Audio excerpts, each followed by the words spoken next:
E o meu tema para esta noite é o seguinte: o Evangelho descomplicado. O Evangelho descomplicado é o tema nosso para essa noite. Então vamos lá, 1 aos Coríntios, capítulo 2, versos do 1 ao 5, e você vai apenas me acompanhar silenciosamente enquanto eu faço a leitura do texto. Diz assim a palavra do Senhor: eu mesmo, irmãos, quando estive entre vocês, não fui com discurso eloquente, nem com muita sabedoria, para lhes proclamar o mistério de Deus, pois decidi nada saber entre vocês, a não ser Jesus Cristo e este crucificado. E foi com fraqueza, temor e com muito tremor que estive entre vocês. Minha mensagem e minha pregação não consistiram em palavras persuasivas de sabedoria, mas consistiram em demonstração do poder do Espírito, para que a fé que vocês têm não se baseasse na sabedoria humana, mas no poder de Deus. Amém? Certa igreja tinha um belo vitral, exatamente atrás do púlpito. O vitral retratava Jesus Cristo na cruz. Um pastor convidado estava pregando nesse púlpito por ocasião de uma festa de aniversário da igreja.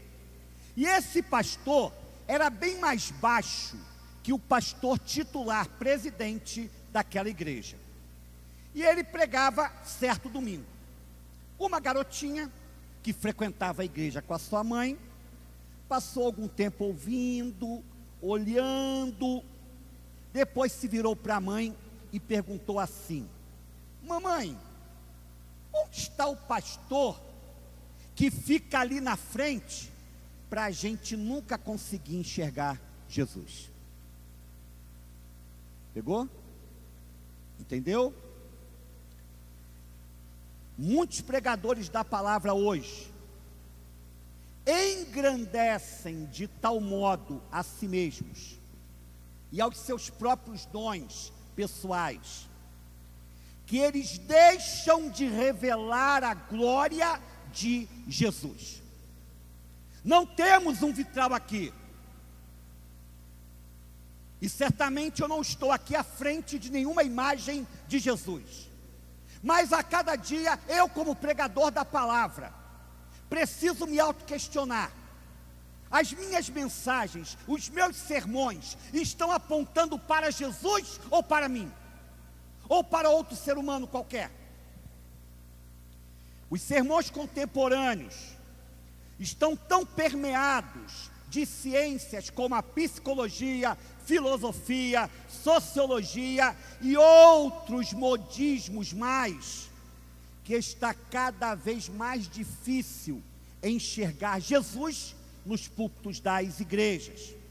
O que aconteceu em Corinto, que levou Paulo a escrever o primeiro capítulo e o segundo capítulo, tentando lhes mostrar o que era a verdadeira sabedoria, é o que acontece na maior parte das congregações espalhadas pelo mundo hoje. Pessoas misturando sabedoria humana com a mensagem revelada de Deus e complicando as mentes dos seus ouvintes. Eu já contei aqui uma história engraçada de um querido pastor muito conhecido na Bahia, o pastor Samuel Barreto, pastor da primeira igreja batista em Itabuna, agora já aposentado. E ele nos fala que quando ele estava para se formar no seminário, querendo impressionar as pessoas, ele foi pregar numa igrejinha bem carente, pequena, lá no sertão pernambucano. E quando ele anunciou a mensagem, achando que fosse impressionar a todos, ele disse assim: nessa noite, meus irmãos, eu quero falar sobre a tríplice emanação do ego. E começou ali com aquela verborragia, a falar um monte de coisa que ninguém entendeu nada. Aí no final, quando acabou o culto, duas irmãzinhas já de idade, conversando entre si, uma perguntou para a outra: o pastor até que fala bonito, mas eu não entendi nada do que ele quis dizer sobre a tripa da égua. Nada. Então a gente percebe que muitas vezes nós estamos complicando com a nossa comunicação. Só que a mensagem do Evangelho é simples. E é tão simples que as mentes sofisticadas, as mentes intelectualizadas se recusam a aceitá-la como tal. Querem criar questionamentos em cima do que é ouvido, pois julgam ser algo tão simplório que não podem concordar com palavras tão claras, tão distintas, tão incisivas, a ponto de se perguntarem: mas isso é isso mesmo? Por isso é que Paulo vai dizer lá no texto que lemos na última semana. Vamos lá? Abre aí, 1 Coríntios capítulo 1, recua um pouquinho, nós estamos em 1 Coríntios 2, quero voltar um pouquinho para o capítulo 1, versos 26 ao 29, 1 Coríntios 1, 26 ao 29, olha o que Paulo fala: irmãos, pensem no que vocês eram quando foram chamados. Poucos eram sábios, segundo os padrões humanos, poucos eram poderosos, poucos eram de nobre nascimento. Mas Deus escolheu o que para o mundo é loucura, para envergonhar os sábios, e escolheu o que para o mundo é fraqueza, para envergonhar o que é forte. Ele escolheu o que para o mundo é insignificante, desprezado, e o que nada é, para reduzir a nada o que é, a fim de que ninguém se vanglorie diante dele. Glória a Deus. O que Paulo está dizendo aqui é que a mensagem do Evangelho, ela foi entregue às pessoas simples de coração. E elas entenderam, elas captaram a essência da mensagem e responderam sim ao Evangelho de Jesus. Mas mentes nobres, mentes sofisticadas, autorreputadas como inteligentes, não conseguem compreender o que se encontra no Evangelho. Assim Deus o determinou. Então, o que nós vemos nesses versos que lemos agora, em 1 Coríntios capítulo 2, é que Paulo se preocupava em pregar um evangelho simples para as pessoas simples de coração. Um evangelho descomplicado, como é o tema de nossa mensagem.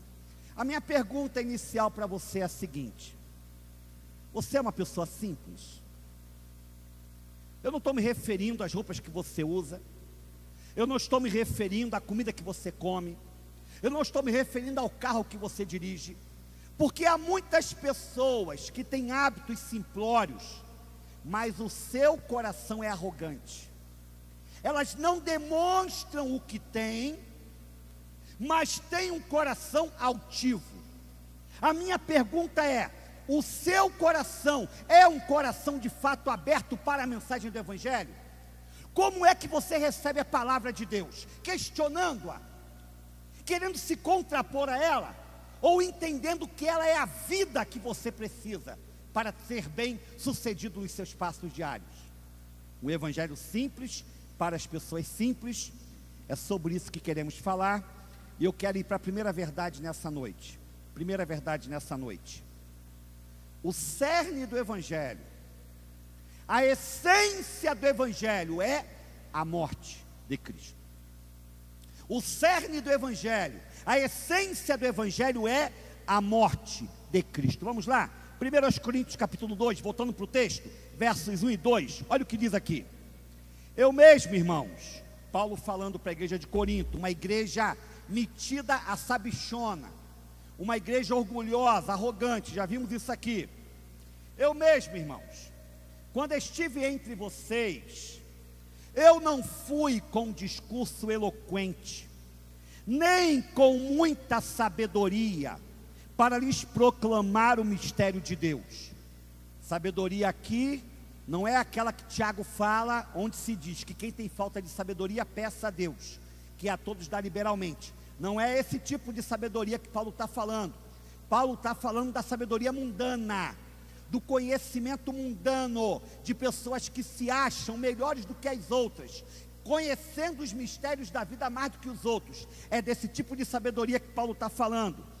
Eu não fui com muita sabedoria para lhes proclamar o mistério de Deus. Versículo 2: pois decidi nada saber entre vocês, a não ser Jesus Cristo e este crucificado. Que palavra, irmãos. Vamos para outro texto para corroborar o que a gente disse aqui. Gálatas capítulo 6, versículo 4. Só para a gente poder encaixar o que foi dito aqui. Gálatas capítulo 6, versículo 4.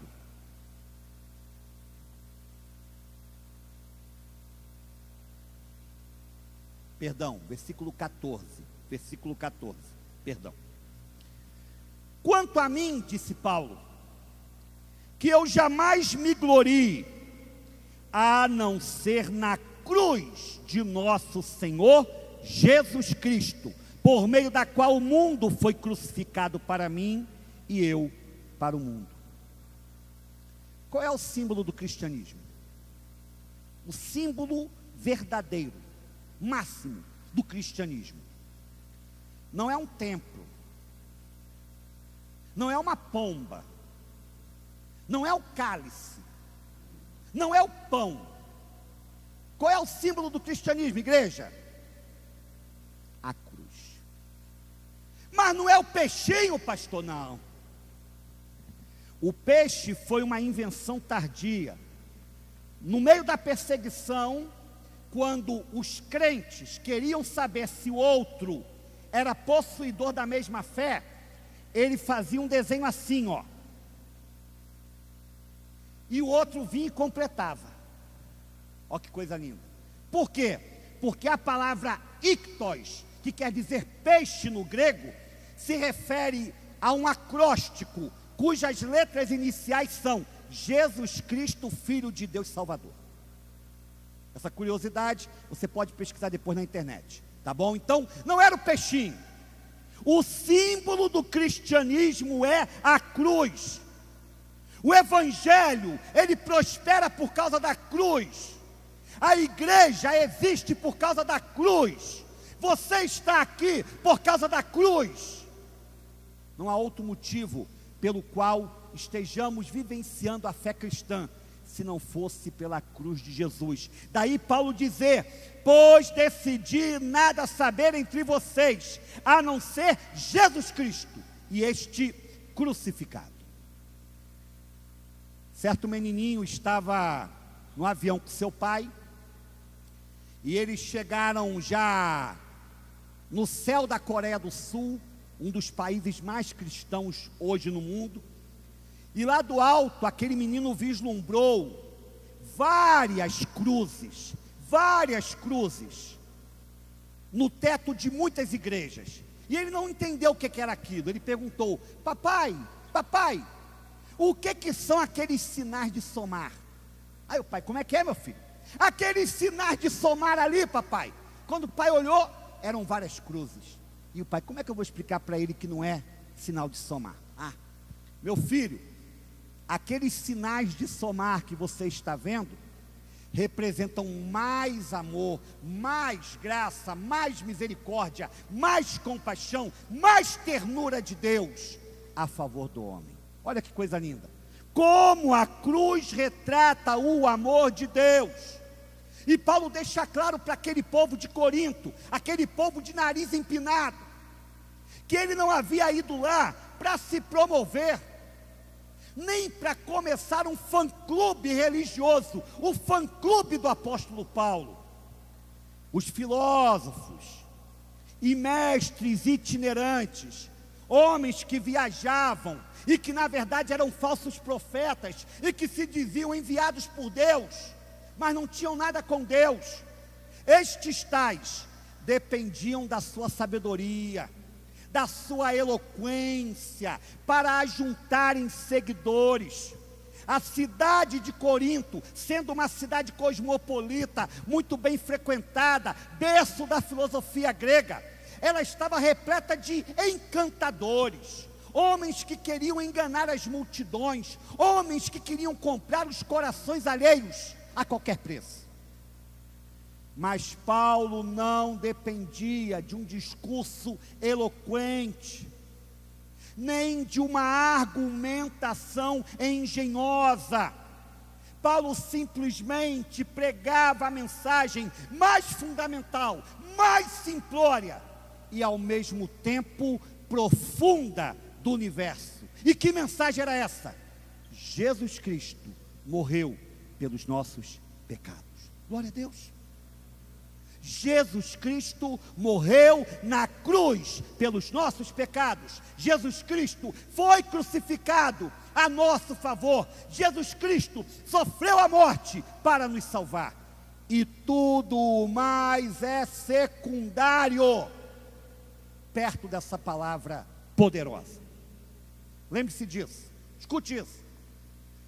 O autêntico evangelho, o verdadeiro evangelho, e esse é o grande problema do movimento neopentecostal hoje. Esse é o grande problema do catolicismo apostólico romano hoje, como há tantos tempos atrás. Esse é o grande problema do espiritismo kardecista, do hinduísmo, do budismo, do islamismo. O evangelho verdadeiro não é aquilo que você pensa que pode fazer para Deus, mas sim o que Deus já fez por você na cruz. Sim, a obra que Jesus consumou na cruz, morrendo por você, tornando inúteis todos os esforços humanos que tentam buscar a Deus por conta própria. E é por causa da cruz, repito, que nós estamos aqui hoje. É por causa da cruz, de quem nos substituiu nela, aquela morte que era minha e sua, que nós temos esperança de vida eterna. É por causa da cruz que o diabo foi definitivamente derrotado. E como diz Paulo em Romanos capítulo 16, em breve Deus esmagará Satanás debaixo dos nossos pés. Amém, igreja? Pelo poder da cruz de Cristo, porque Paulo vai dizer aos Colossenses que Jesus triunfou sobre os principados e potestades na cruz, expondo-os ao desprezo, desmascarando-os como poderes das trevas que realmente são. Portanto, essa é a primeira verdade, grave ela, não se esqueça dela. O cerne do evangelho é a morte de Cristo. Segunda verdade, o evangelho nos despoja de toda arrogância. O evangelho nos despoja de toda arrogância. Vamos lá, 1 Coríntios capítulo 2, versículo 3, não perca a temática geral. Qual é meu tema? O evangelho descomplicado. Não perca a ideia do tema geral. Capítulo 2, versículo 3. E foi com fraqueza, temor e com muito tremor que estive entre vocês. Olha, a humildade do apóstolo, desse homem que era cheio do Espírito, desse homem que teve uma revelação do próprio Jesus diante dele, desse homem que era dono de uma vasta coletânea de almas conquistadas, desse homem que tinha um currículo espiritual invejável. Ele diz assim, ó: e foi com fraqueza, temor e com muito tremor que estive entre vocês. Apesar de ser um apóstolo escolhido pelo próprio Cristo, Paulo se dirige aos coríntios como sendo simplesmente um humilde servo de Deus. Ele sabia que não podia depender de si mesmo, dos seus dotes, das suas habilidades, das suas capacidades, para fazer o que ele fazia. Paulo esvaziou-se de si mesmo, para que Cristo fosse tudo em sua vida. Vamos ver isso? Avançando aí, 2 aos Coríntios, capítulo 3, versículo 5, olha que palavra. 2 aos Coríntios, capítulo 3, versículo 5, olha o que ele diz. Não que possamos reivindicar qualquer coisa com base em nossos próprios méritos, mas a nossa capacidade vem de Deus. Só um homem cheio do Espírito, que tem um vislumbre real do que é a fé cristã, que compreende que ele nada é diante do poder de Deus, só um homem assim pode dizer tal coisa, porque em geral, os líderes considerados grandes hoje, no meio do povo de Deus, os bispos, pastores, sacerdotes, apóstolos, ficam discutindo entre si, nos seus encontros, nas suas reuniões, as suas realizações, qual é a igreja que mais cresce, qual é a mensagem que mais atrai almas, qual é a igreja que tem mais influência social. Mas Paulo deixa bem claro que ele não era nada, ele não podia dizer que fez nada, porque a capacidade dele vem de Deus. É isso, irmãos. Eu sei quem eu sou, e sabendo quem eu sou obrigado a me encolher, a me apequenar, a me abaixar constrangido diante da glória desse Cristo Todo-Poderoso. Mas a igreja de Corinto, iludida com a bela aparência de poder dos falsos profetas e apóstolos que estavam em seu meio, aquela igreja desprezava a autoridade do apóstolo Paulo, zombeteava dele, aquela igreja o ridicularizava, porque Paulo, se ele estivesse hoje em nosso meio, no meio das nossas igrejas hoje, dificilmente ele pregaria nos nossos púlpitos. Para começo de conversa, de acordo com alguns biógrafos, Paulo era careca. Careca. Paulo não tinha uma presença pública muito agradável, muito pelo contrário. Paulo não era um grande orador, como Apolo o era. Se você está lembrado, quando ele estava pregando em um determinado momento, ele foi tão enfadonho que um rapaz caiu da janela, Eutico, e morreu, sendo ressuscitado por Paulo depois. Então Paulo não era nenhum primor em matéria de pregador. Como a própria igreja dizia, a sua aparência era desprezível. Então observe, vamos lá, 2 aos Coríntios capítulo 10, versículo 12. 2 aos Coríntios capítulo 10, versículo 12.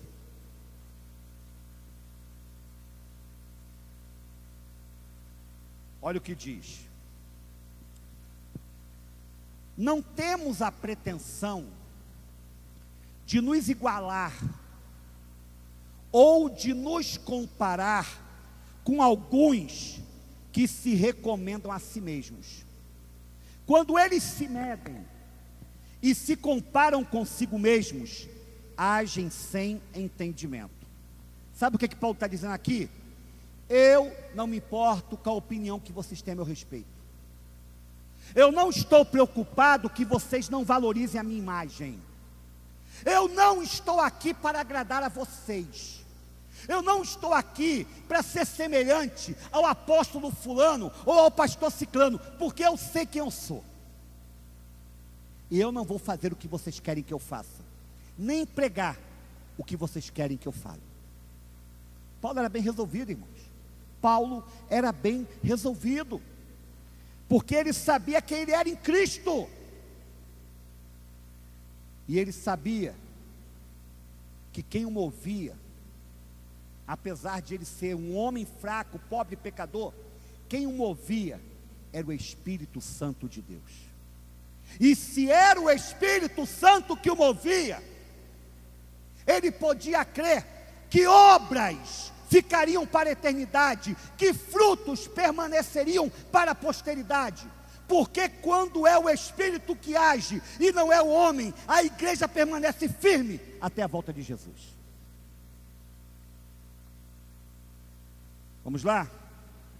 1 Coríntios capítulo 2, versículo 4, olha o que ele fala: minha mensagem e minha pregação não consistiram em palavras persuasivas de sabedoria, mas consistiram em demonstração do poder do Espírito Santo de Deus. Paulo sabia que ele não poderia gerar nada de produtivo no meio da igreja pela sua pregação, se o Espírito não fosse por ele. Irmãos, cada vez que eu me deparo com um texto para pregar, eu sigo as palavras do salmista no Salmo 119: Senhor, abre os meus olhos para que eu veja as maravilhas da tua lei, me dá compreensão, me dá entendimento, me dá unção. E vocês devem orar pelo pastor de vocês, pelos líderes de vocês, para que os mesmos tenham um direcionamento divino. Quando abrirem a boca, não abram como homens carnais, mas como homens espirituais, irmãos. É um exercício da igreja, orar pelos seus pastores, orar pelos seus líderes, porque a obra é do Espírito e não do homem, e não do homem. Terceira e última verdade. Estamos falando da descomplicação do Evangelho, da simplicidade da mensagem do Evangelho. E a terceira verdade: o Evangelho tem como alvo firmar pessoas no Senhor.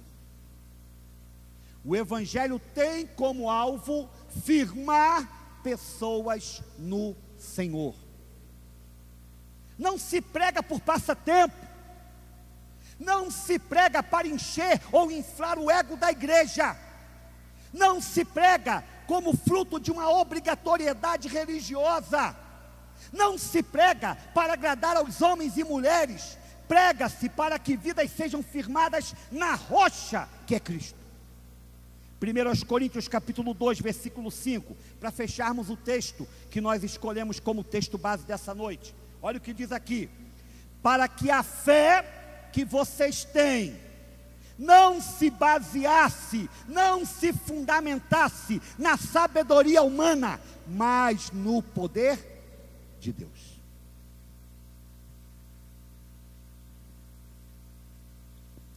O desejo de Paulo era que eles confiassem no Senhor, e não no mensageiro que era um simples porta-voz de Deus. Paulo sabia que uma fé firmada em homens não haveria de permanecer de pé por muito tempo, porque quando nós temos uma fé firmada em pessoas, em líderes, em pastores, ao caírem estes homens, ou a irem embora estes homens, a nossa fé cai também, a nossa fé vai embora também. É ou não é verdade, igreja? Sim ou não? Estou cansado de ver trabalhos que do dia para a noite explodiam, arrebentavam em matéria de números.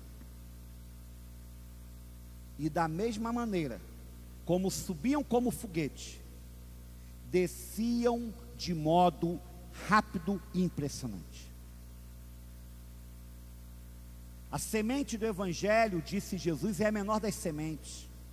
A semente do reino de Deus é a menor das sementes, mas ela cresce de um tal modo que as aves do céu vêm encontrar abrigo debaixo das suas folhagens. É assim que a igreja prospera, é assim que o reino de Deus toma vulto.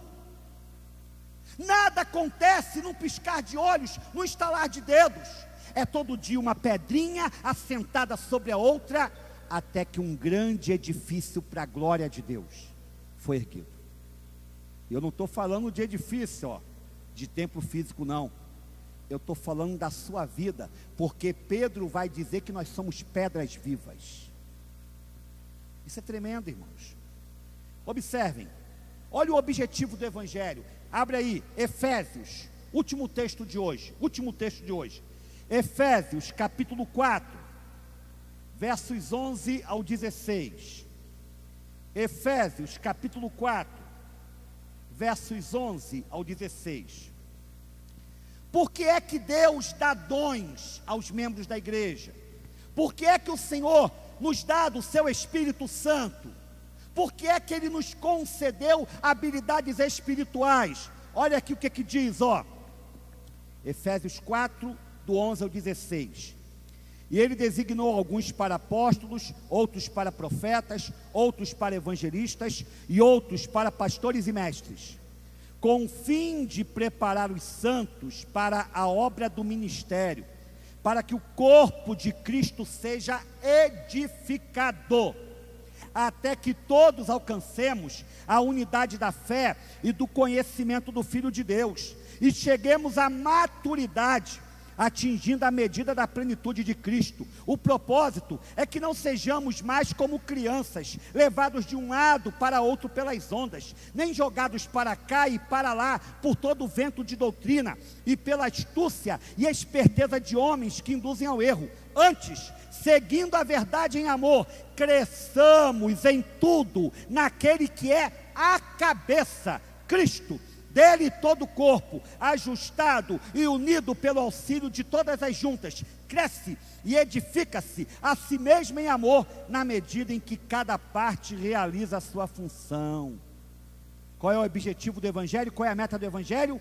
Uma igreja edificada em Cristo, uma igreja crescente em poder e em conhecimento, uma igreja que se torne presente na sociedade, através de obras que gerem glória para Jesus.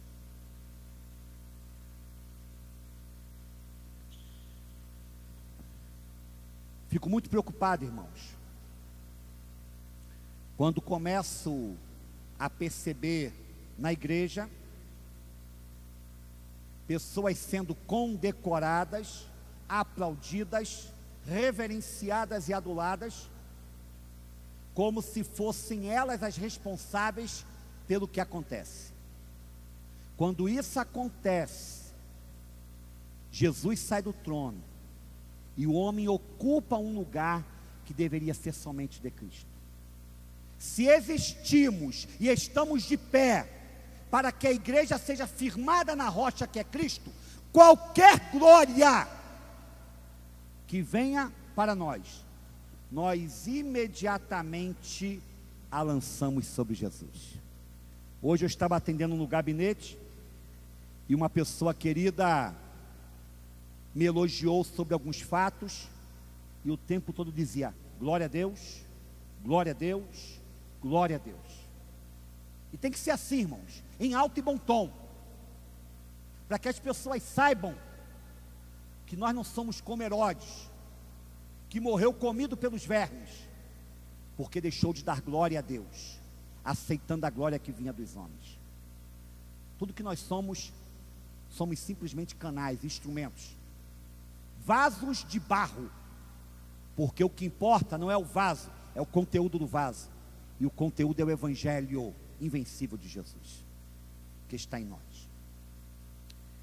Concluindo então, eu creio no poder da pregação. Eu creio.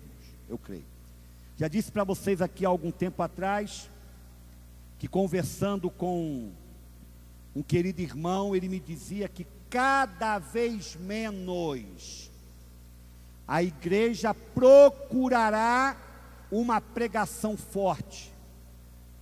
Cada vez mais a igreja, ela investirá nos relacionamentos, e a pregação ficará em segundo plano. Discordo frontalmente disso. Eu creio que os relacionamentos serão buscados cada vez mais, principalmente nessa época de tanta carência, de tanta solidão da alma. Mas apesar de os relacionamentos serem importantes, o púlpito nunca perderá o seu valor. Púlpitos fortes, igrejas fortes. Ensino na palavra, igrejas firmadas na palavra. Pregação cristocêntrica, igrejas cristocêntricas. Lembro-me de um pastor, não vou citar o nome por questão de ética, já estava há 30 anos na igreja, e ele pensou assim: o povo está cansado de mim, o povo já não aguenta mais me ouvir. E uma igreja grande, com quase 3.000 membros, ele disse assim: vou passar o púlpito para vários irmãos, e cada dia na semana vai ter uma ênfase, e eu só vou pregar no domingo à noite. Aí segunda era o culto do amor, parecia universal. Terça era o culto da prosperidade, quarta era o culto da família, quinta era o culto do empresário, sexta, e assim foi. E cada irmão de confiança dele assumiu um desses cultos. Sabe qual foi o resultado, irmãos? Em poucos anos, caos na igreja, divisão na igreja, problemas doutrinários profundos na igreja, porque o referencial do púlpito, que era aquele homem de Deus, ele passou adiante para pessoas que não tinham a mesma capacitação divina, pessoas que levaram a mensagem para outros polos, para outros lados, e a igreja quase se rachou, se aquele pastor não voltasse a tempo para retomar as rédeas. Então que Deus nos abençoe, irmãos, independentemente do pastor Júlio estar aqui hoje, mas que em todo o restante da Igreja Batista Memorial, até que Cristo volte, ela seja uma igreja firmada na palavra, pregadora de um evangelho descomplicado, preocupado tão somente com a edificação das pessoas em Jesus. Cristo é a rocha, Ele é a pedra angular, Ele é o alicerce, Ele é o nosso fundamento. E qualquer outra coisa que quiserem colocar no lugar dele é anátema, é maldição, e nós não podemos aceitar. Amém, igreja? Vamos ficar em pé? Vamos orar ao Senhor, vamos falar com Deus. Sempre 2 dias depois eu passo a mensagem já cortada para vocês. Passem adiante, abençoem membros da igreja que você não está vendo aqui, amigos que precisam conhecer a palavra verdadeira do evangelho, tá bom? Passe adiante, vamos falar com Deus, vamos orar ao Senhor. Ó Deus querido, Deus amado, muito obrigado por essa noite bendita, maravilhosa, por podermos compartilhar da tua palavra. Obrigado pela maneira como o Senhor tem falado ao nosso coração. Obrigado pela forma como o Senhor tem tirado o pecado de nossa vida e nos ensinado as virtudes que vêm do teu Espírito. Capacita-nos a vivermos uma vida simples na tua presença. Capacita-nos, Senhor, a abandonarmos o falso evangelho, sedutor, atraente, agradável, mas que não transforma nem muda a vida de ninguém. É só um passatempo religioso. Senhor, que esse evangelho esteja longe do púlpito dessa igreja, da vida de cada um dos teus filhos, de cada um dos que participam conosco desse culto agora. Capacita-nos a te enxergarmos pela fé e a querermos viver como o teu filho viveu. Tem misericórdia do teu povo, em nome do Senhor Jesus. Amém. Vá em paz, querido, em nome do Senhor Jesus. Vá em paz.